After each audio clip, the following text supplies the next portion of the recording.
Pada kesempatan kali ini kami akan membahas mengenai sejarah Raja Sargon. Sargon dari Akkad adalah penguasa pertama Kekaisaran Akkadia. Dia kadang-kadang diidentifikasi sebagai orang pertama dalam sejarah yang tercatat untuk memerintah sebuah kerajaan. Kerajaannya diperkirakan mencakup sebagian besar Mesopotamia, bagian dari Levan selain serangan ke wilayah Huri dan Elam. Pusat pemerintahan dari kerajaannya berada di ibu kotanya bernama Akkad. Sebelum membangun sebuah kekaisaran dan menjadi raja, Sargon adalah seorang petugas minuman Raja Sumeria bernama Ur-Zababa.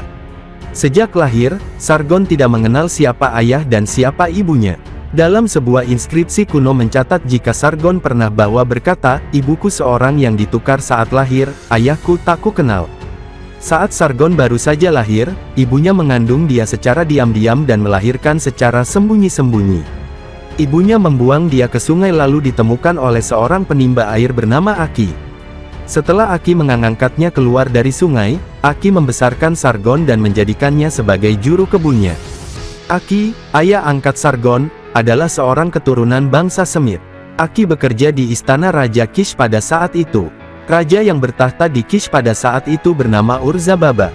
Ketika Sargon sudah memasuki usia dewasa, karirnya di istana meningkat. Menurut daftar Raja Sumeria catatan tulis pertama dalam sejarah, Sargon muda, telah menjadi petugas minuman Ur-Zababa.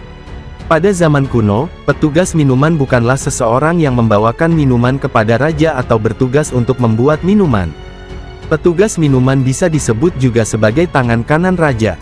Alih-alih mencicipi santapan raja, petugas minuman juga membawa segel raja, yang memberinya hak untuk memberikan persetujuan raja. Dalam menjalankan tugasnya, petugas minuman sama seperti sekretaris. Dalam artian, petugas minuman mengatur orang yang menghadap raja.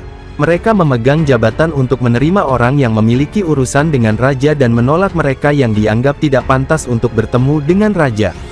Petugas minuman memiliki tanggung jawab yang sangat besar.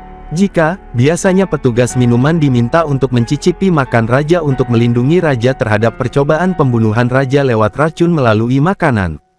Namun, petugas minuman tidak melakukan itu, tetapi supaya petugas minuman sendiri tidak tergoda untuk meningkatkan kekuasaannya dengan meracuni tuannya. Sementara Sargon mengabdi Ur-Zababa di Kish, Lugalza-Gesi, Raja kota Uma berperang dan menaklukkan kota Lagas dan Uruk untuk memperluas wilayah kekuasaannya. Lugalza-Gesi adalah seorang penyerang. Setelah Lugalza-Gesi menaklukkan banyak kota, Lugalza-Gesi mengarahkan pandangannya ke kota Kish, tempat di mana Sargon mengabdi kepada Ur-Zababa. Lugalza-Gesi terus melangkah maju ke kota Kish sementara Ur-Zababa terpaksa melarikan diri. Saat Lugalza-Gesi dan pasukannya hendak menyerang kota Kish, Sargon menghilang entah kemana. Saat Lugalza-Gesi tengah merayakan kemenangannya atas penaklukan kota Kish, Sargon sudah menghimpun tentara dan prajuritnya sendiri. Tampaknya, saat Sargon mengabdi kepada Ur-Zababa, Sargon diam-diam memilah-milah prajurit dengan cermat dan pergi untuk menyerang kota Uruk. Sargon pergi menyerang kota Uruk karena mengetahui bahwa Lugalza-Gesi tidak ada di sana. Dalam inskripsi kemenangan Sargon ia menyombongkan diri dengan menulis, "Aku telah memporak-porandakan kota Uruk," dan di salah satu inskripsinya juga disebutkan bahwa, Sargon menghancurkan temboknya dan berperang melawan penduduk Uruk serta menaklukkan mereka. Lugalza-Gesi yang sedang berada dalam kota Kish mendengar kabar bahwa Sargon menyerang kota Uruk.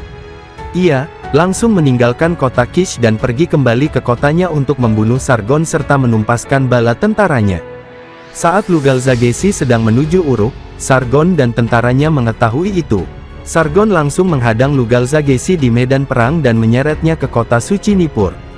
Sargon memaksa Lugalza-Gesi untuk melangkah sebagai tawanan ke depan pintu gerbang kota Nippur. Setelah menaklukkan kota Uruk, Sargon menaiki tahta sebagai Raja Kish. Pada sebuah inskripsi, Sargon terus menaklukkan daerah-daerah dengan pergi ke selatan. Sargon menaklukkan kota Ur, mengambil alih kota Uma, dan menaklukkan daerah yang dianggapnya memberontak. Sargon tidak memiliki saingan. Kemegahannya, di atas tanah yang tersebar. Dia menyeberangi laut di timur. Pada tahun ke-11 ia menaklukkan daratan barat hingga titik terjauhnya. Dia membawanya di bawah satu otoritas. Dia mendirikan patung-patungnya di sana dan mengangkut barang rampasan dari barat dengan kapal tongkang. Dia menempatkan pejabat pengadilannya pada interval 5 jam ganda dan memerintah dalam kesatuan suku-suku di negeri itu. Dia berbaris ke Kazalu dan mengubah Kazalu menjadi tumpukan reruntuhan, sehingga tidak ada tempat bertengger untuk seekor burung pun yang tersisa. Setelah menaklukkan berbagai daerah, kota-kota di Mesopotamia yang dulunya berupa koalisi lepas dari beberapa kota, kini menjadi sebuah kekaisaran yang besar. Sargon menjadi Raja Sumeria dan kesuksesan Sargon tidak dapat dicapai oleh Raja Sumeria manapun. Terima kasih sudah mengikuti video-video kami, jangan lupa share, like dan subscribe agar bisa selalu mengikuti update video dari kami.